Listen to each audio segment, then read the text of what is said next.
E depravação significa, entre outras coisas, falta de rigidez moral, de decoro. Eu digo isso em razão de estar se avizinhando uma data histórica que dissociados da verdade insistem, há anos, de chamar de golpe. O golpe de 31 de março, praticado por militares.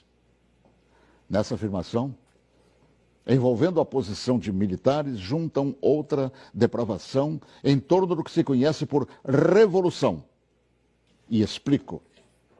Primeiro, que nem o dia certo do movimento que inspirou a tomada de posição contra a tentativa de implantarem o comunismo do Brasil, os acusadores sabem. E me cabe corrigir esta falsidade, informando que não foi no dia 31 de março. A tentativa de agitar a intenção, depois de dias de bagunças no país, se deu em 1º de abril.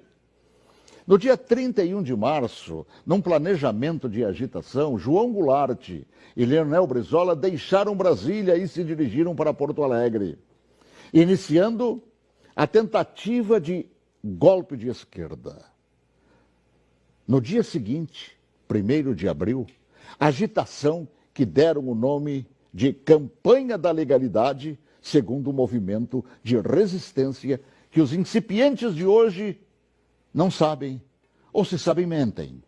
E teve como líderes não os militares.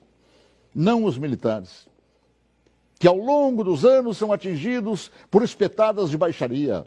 A liderança daquele movimento revolucionário pertenceu a civis que inspiraram o povo brasileiro a sair às ruas aos milhares em todas as capitais, em passeatas que ficaram conhecidas como Marcha da Família com Deus pela Liberdade. E os civis que promoveram e lideraram a revolução foram os governadores, civis, repito, do Paraná, Ney Braga, de Minas Gerais, Magalhães Pinto, da então Guanabara, Carlos Lacerda, do Rio Grande do Sul, Hildo Meneghetti, de São Paulo, Adhemar de Barros, de Santa Catarina, Celso Ramos, além dos jornalistas Roberto Marinho, do Globo, e Assis Chateaubriand, dos diários e emissoras associados, esta última empresa para a qual eu trabalhava.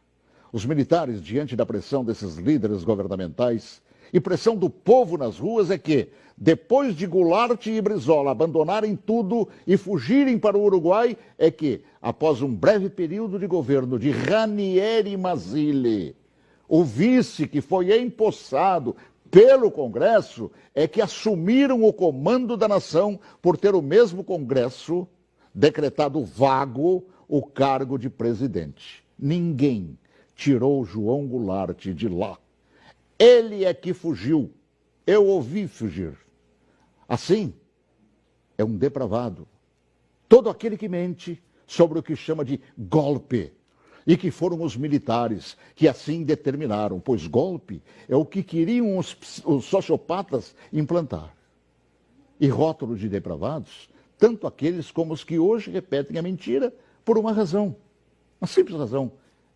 Era eu, o locutor, que foi obrigado a entrar na marra no estúdio da Rádio Farroupilha naquele 1º de abril. Conduzido por Goulart e por Brizola. Eu fui sequestrado e testemunha ocular da história, talvez, quem sabe, a última no Brasil, e ali ficado na cadeia de rádio chamada Cadeia da Legalidade. Eu fui nomeado oficialmente por Goulart e Brizola, lendo ofícios redigidos e patrulhados por um bando de agitadores. Eu acompanhei toda a história, também depois, através do tempo. E todos os seus capítulos não cabem aqui. Mas digo mais, todos os jornais brasileiros apoiaram os governadores civis, líderes daquele movimento, assim como apoiaram os militares depois que assumiram para botar ordem no país. Todos os grandes jornais brasileiros, com exceção do chamado Última Hora.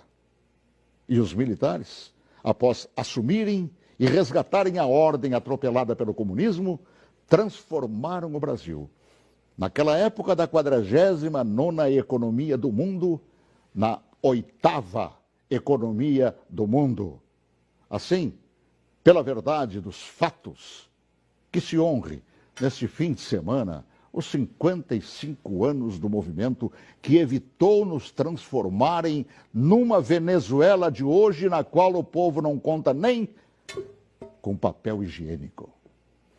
Boa tarde, se Deus quiser, até logo mais, às 18h40, com espaço de ponto de vista. Olha que eu conheço inúmeras histórias suas, Paulo Martins, mas essa eu confesso que eu desconhecia. Essa é verdade, porque eu fui testemunho ocular de tudo. A gente que estuda jornalismo tantos anos ouve falar de diários associados. Jamais imaginei, Paulo, que você estava lá testemunhando tudo isso. Estava lá, no batente, cobrindo, inclusive, isso que hoje mentem por todo o Brasil.